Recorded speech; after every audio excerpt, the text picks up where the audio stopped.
I grew up out in the Kentish countryside back in the 1980s, and I had this buddy named Ryan who was totally obsessed with the military and all that war stuff. From as far back as I can remember, he was a total military junkie. The kind of kid who played with little plastic army soldiers, hoarded action figures, and couldn't pass up a trip to the wartime memorabilia shop in town to spend his pocket money. He had Airfix model kits of hundreds of tanks and planes, and he'd glue them together with the utmost care, painstakingly painting every detail.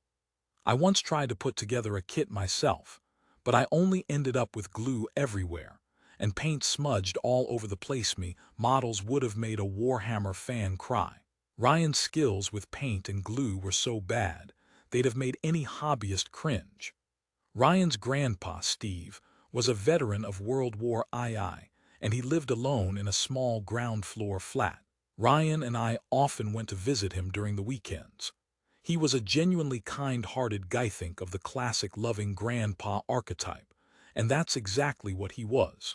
My parents and Ryan's parents were friends, and my grandparents also knew Ryan's grandpa, so it was totally normal for Ryan to bring his friends over to visit him, especially me. Now, don't worry, this story doesn't end with Grandpa Steve being some kind of secret war criminal or anything shady like that. He was a sweet guy right up until he passed away in a nursing home in the 90s. Alzheimer's is a real downer, though. The thing with Ryan was that even I, as a kid, could tell that Grandpa Steve didn't really like talking about his war experiences. He especially hated how excitable and bloodthirsty Ryan would get whenever he asked about the stuff he'd done or the people he had to kill. I'm sure Grandpa Steve had plenty of thoughts about how his grandson looked up to the war, but he was a loving grandpa who didn't want to upset a curious little kid. So he'd just smile and tell whatever stories his PTSD could muster, trying not to upset Ryan. The story I'm about to tell happened when Ryan and I were maybe 10 years old. It was a Saturday, and we just visited Grandpa Steve along with our other friend, Mike. Mike wasn't Ryan's favorite. That kid was kind of annoying and always complaining about everything. I understood why Ryan didn't fancy him much, but I did at the time. Anyway, after our visit, Ryan seemed to perk up. I didn't know why, but sensed it had something to do with him sneaking off into Grandpa Steve's storage room while we were there. Later, Ryan nudged me outside into the woods, where we were building a little treehouse or fort that summer. That was the first time I saw him walk into the storage room and disappear. Once we got to the woods, Ryan led us to our usual play spot stuff we'd been working on all summer. He had a tiny treehouse and a few hideouts. Mike whining all the way through the undergrowth about thorns, brambles, and pinecones was typical, but when he saw our tree fort, he got really excited. We started playing soldiers, as always, running through the woods with sticks, pretending they were guns, diving behind trees, and making noises about killing the enemies. Ryan was obsessed with pretending to be a soldier, storming through the forest with a stick gun, making gruesome kills, just like he always did. Then Ryan called us over, looking all serious, and asked if we wanted to see something cool. Of course, we did. So he dug into his backpack and pulled out two objects that would change my life forever. One was a pistol that I would later find out was a Luger Pate, and the other was a grenade. We'd all heard stories about kids finding real live grenades in fields or some such, and we even had a school assembly about it when someone in our area had found one. Even if I hadn't known what it was right away, I'd recognize it because Ryan was absolutely obsessed with war memorabilia and weaponry. The grenade was missing the pin, and immediately I knew that meant it was still live and dangerous. Mike wasn't just worried, he was petrified. He pointed at the grenade, shrieked that it was going to blow up at any second, and said Ryan had no idea how deadly that thing was, that it could kill us all. I'll never forget the grin that crept across Ryan's face. "I know," he said, all calm. Mike and I looked at each other, silently agreeing not to do anything stupid. Ryan carefully slipped the pistol into his jacket pocket and gripped the grenade. "If I press this lever, it'll blow us all up," he said with a dark smile. I, trying to be the voice of reason, told him, maybe don't do that. Mike yelled out again, clearly freaking out. Ryan looked wistful, talking about how if we blew ourselves up, we'd be like heroes dying in battle. I pointed out that it's only a battle if there's an enemy. It was just us risking our lives in some stupid accident. Mike was getting more frantic, glancing behind him as if he was ready to run, and I was genuinely scared that if he did, Ryan would just throw the grenade and blow us all up. Please, Ryan, I begged, but Ryan tightened his grip on the grenade and started talking about honoring Grandpa Steve's war stories. I thought, this kid's nuts. Without thinking, I reached out and snatched the grenade from his hand, then hurled it as far as I could into the woods. I braced myself, expecting an explosion. Silence. We all froze, waiting, and then Ryan started laughing wildly. It was a model grenade, fake, totally fake. I just stared at him, stunned and speechless. Turned out he'd been messing with us all along, just pulling a prank. His serious "I'm going to kill us all" act was just a joke. I burst out laughing, relieved, and even Mike cracked a little smile. Ryan, with that goofy grin of his, was finally cracking up too. Then I noticed something fall from Ryan's jacket pocket and clink on the ground, something metal. Suddenly, a loud bang echoed through the woods. My ears immediately rang. Ryan's face went ghostly white, and Mike crumpled to the ground, almost in slow motion. I spun around and saw him clutching his forehead, blood slick across his face. Turns out, when I shoved Ryan, the pistol he'd stolen from Grandpa Derek fell out of his pocket and hit a rock. That gun was a Luger P. Grandpa had kept it since the war because he thought it was unloaded or broken. But that day it must have been jammed or hadn't been used in years. When it hit the rock, it discharged, and the bullet hit Mike right in the middle of his forehead. Shockingly, Mike was okay. The wound looked terrible, but the bullet just grazed him, bouncing off the hard bone of his skull. It's surprisingly difficult to kill someone with a shot to the head. Luckily, Mike was incredibly lucky. The story made us look like a bunch of reckless fools, but Mike was gifted with a miracle. He became the coolest kid in school that day, wearing a scar that everyone knew about for years. We're still friends now. Old guys just out here surviving, I suppose. Mike likes to joke that getting shot in the head was the best thing that ever happened to him. Grandpa Derek somehow avoided real trouble, thought the gun was non-functional, and didn't get in trouble with the police. Ryan's parents were pissed, though. They made him get rid of all his military models, ban us from visiting Grandpa Derek without adult supervision, mainly to prevent any accidents like that happening again. In the end, things worked out. Ryan grew into a normal, well-rounded guy, and that crazy incident put him off ever obsessing about the military again. The kid who had always said he wanted to grow up and be a soldier now works at Sainsbury's. Ryan and I still talk, and he never lets me forget how he shot Mike in the head. The worst friend I ever had, he jokes. And I agree. Now, the most intense friend I ever had was a kid named William. I was kind of forced to be his friend from preschool because our moms knew each other, but William saw me as his property, more like a toy or a possession than a friend. In his mind, he owned me. I was just a living, breathing thing for his amusement, and his favorite game, making me cry. Even as a 5-year-old, William had a dozen ways to pinch, poke, and hurt me never caught by any teachers. He'd sneak up and pinch my thigh or flick my ear with a rubber band, and I'd get labeled a crybaby because I'd burst into tears over nothing. I was too scared to tell anyone that he was hurting me consistently. Sometimes he'd make me go behind the school and choke me with my own shirt collar until I puked, or burn my arm with a cigarette stub, or pull my hair out.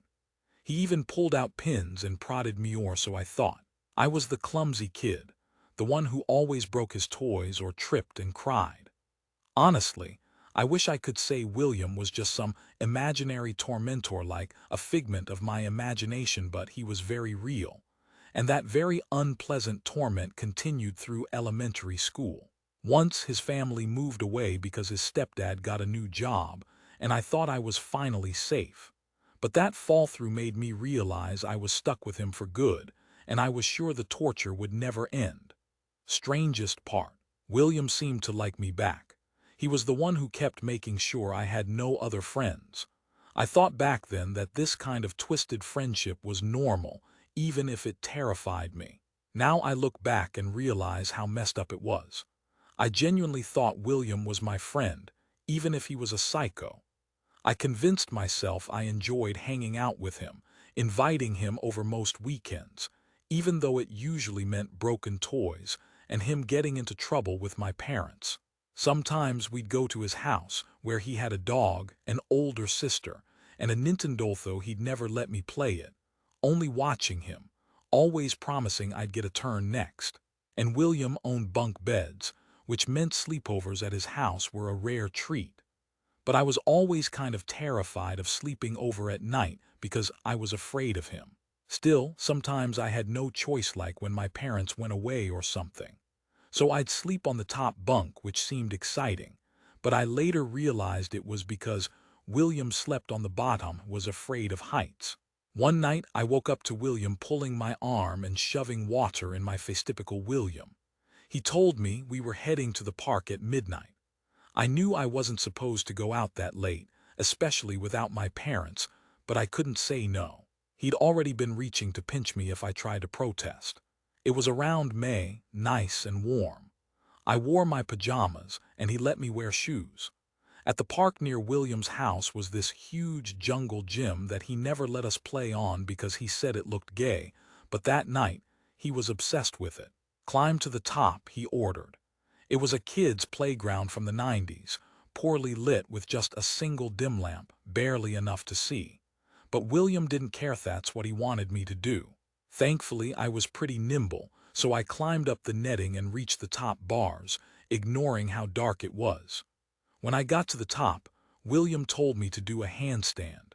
I wasn't exactly Spider-Man. The truth was, William could hurt me as much as he wanted, and I couldn't do that. When I said I couldn't do it, he shrugged and turned away. In that darkness, I lost sight of him, and suddenly, something hit me in the head so hard I didn't know what was happening.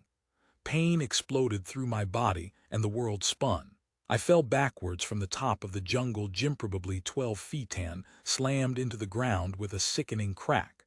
I felt like my whole body froze, like I'd broken into 1,000 pieces. All I could do was taste copper and smell blood. I was bleeding from what I would later learn was a serious skull fracture.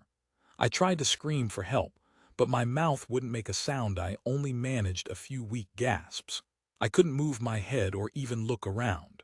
Out of the corner of my eye, I saw William walking over, sitting on the ground facing me. Why wasn't he running for help? Instead, he said, "See what happens when you don't listen," and started rambling about how I always needed to obey him to stay safe. He kept claiming that if I had just done the handstand, none of this would have happened. He was rocking back and forth, like he was in shock. At first, I thought maybe he was just shaken. But the more he talked, the more I realized he was just eager to see me hurt, maybe even dying. That's when the pain hit me like fire, white hot, engulfing my entire body. I don't even remember how I felt besides that. Part of me, oddly, felt relief. If my legs hurt that bad, then I couldn't be paralyzed. But I still couldn't move my body. I was slipping in and out of consciousness. Meanwhile, William, only 8 years old, kept lecturing me about how this was my fault, that I brought it on myself. In that moment, I finally believed it might have actually wanted me dead. Almost an hour went by. That's how long William waited before going to get help. I really think he hoped I'd die so he wouldn't get in trouble. But he didn't have a choice, had to wake his mom and stepdad. I barely recall the paramedics arriving or the trip to the hospital. What I do remember is how relieved I was afterward, hearing that everyone believed me right away. After I told them everything, the bullying, the torture, the fact that William had forced me onto that jungle gym and then thrown a rock at my head, it all came out clearly. The doctors told my parents it looked like someone had thrown a rock at me, and they suspected William. I had a broken arm, 2 broken legs, fractured ribs and vertebrae, and needed multiple surgeries. Even now, I walk with a limp from that day.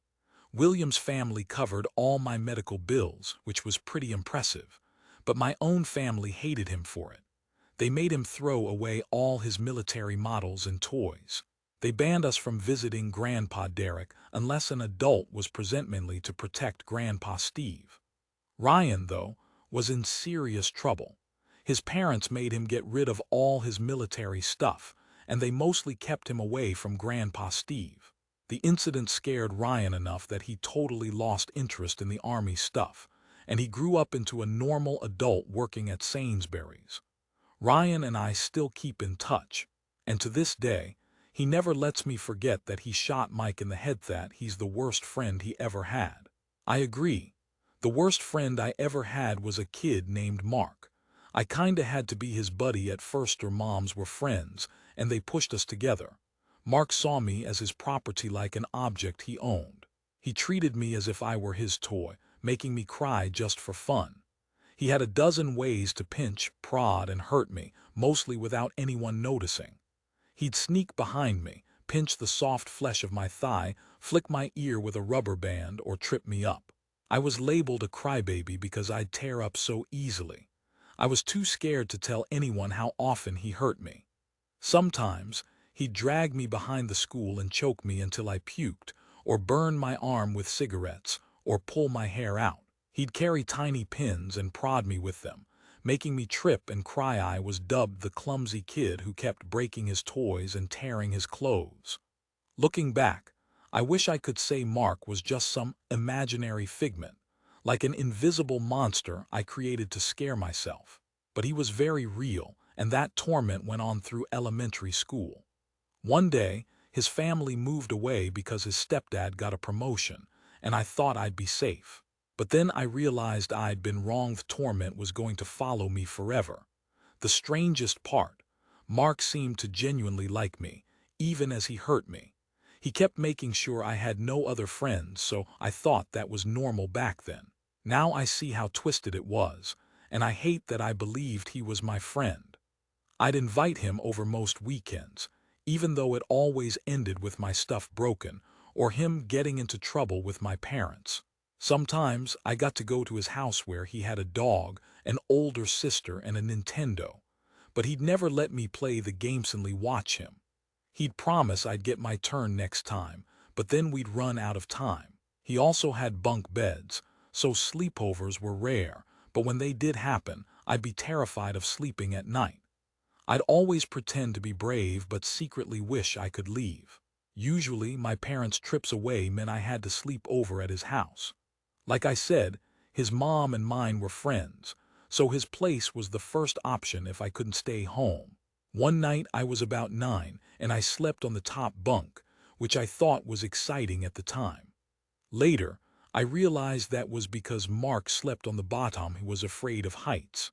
That night I woke up to Mark tugging my arm, then splashing water in my face to wake me up. "We're going to the park," he whispered. I knew I shouldn't go out in the middle of the night at that age, but I didn't tell him no. Before I could protest, he was already reaching to pinch me if I tried. It was late spring, around May, warm, clear night. I pushed on, wearing my pajamas, and he let me wear shoes. At a nearby park, there was this huge jungle gym Mark was terrified of because he said it looked gay, but tonight, it was his obsession. "Climb to the top," he ordered. It was a kid's playground from the 90s, with poor lighting and only one flickering lamp. Still, Mark didn't care. He wanted me to climb it. Luckily, I was pretty quick, so I started climbing the net, trying to reach the top bars, knowing it was easier than fighting him. And when I got to the top, he told me to do a handstand. I wasn't exactly Spider-Man, but I figured I could try. Mark knew I couldn't do it, and he wasn't pulling punches. When I told him I couldn't, he just shrugged and turned away. In the dark, I lost sight of him, and suddenly, something hit my head with a force that made everything go black. I felt a sharp jolt through my entire body, like I'd broken into pieces. I fell from the top of the jungle gym, hitting the ground hard. I felt a terrible crack and a sharp pain, like my body had shattered. I just remember tasting blood and feeling wetness on my face, which I later realized was from a serious skull fracture. I tried to cry out, but I couldn't make a sound. I only managed a couple of weak gasps. I couldn't move my head or turn around. Out of the corner of my eye, I saw Mark walking over, sitting down facing me. Why didn't he run for help? Instead, he said, "See what happens when you don't listen," and started rambling about how I'd only brought this on myself. He was rocking back and forth like he was in shock, but I started to think he was just excited to see me hurt, maybe even dying. That's when the pain turned unbearable white hot, spreading through my whole body. I remember feeling relief that my legs hurt so much I couldn't be paralyzed, but I was still frozen, unable to move or speak. I floated in and out of consciousness. Mark, who was only 8, kept screaming that this was all my fault, that I'd brought it on myself. It took me a long time to realize he might actually have wanted me dead. Almost an hour passed, long enough to think he was waiting to see if I'd die so he'd avoid getting into trouble. I think he was hoping I'd bleed out or somehow vanish. But he had no choice. He finally went to call his mom and stepdad. I barely remember the paramedics arriving or the trip to the hospital, but I do remember the relief I felt when they believed me instantly. I told them everything: the bullying, the torture, how Mark had forced me onto the jungle gym and thrown a rock at my head. The doctors confirmed it looked like a rock had been thrown at me. They found fractures, broken bones, and a concussion that would haunt me for the rest of my life. William's family paid for all my medical bills, but my own family hated him for causing this mess. They made him get rid of every military model, banned us from visiting my grandpa Derek unless an adult was with us, and mostly to keep Grandpa from getting hurt again. Mark himself was in serious trouble. His parents sent him to some troubled kids camp, and he somehow became the youngest kid ever enrolled there. A few years later, Mark sent me an apology letter I never read. My parents burned it, and I was grateful they knew it wasn't genuine. I couldn't believe that he'd send an apology after what he'd done, especially while I was lying there bleeding, blaming me. I still don't know what happened to Mark afterward, and honestly, I don't want to. This is the first time I've spoken about it in years. The best revenge, treating him as an insignificant footnote. If by some miracle Mark is listening to this, then know this: you almost killed me. I remember another story about a different kind of friend. A guy named Chris, a friend I had in college days. One day I'll tell you about him too, but for now, that's enough.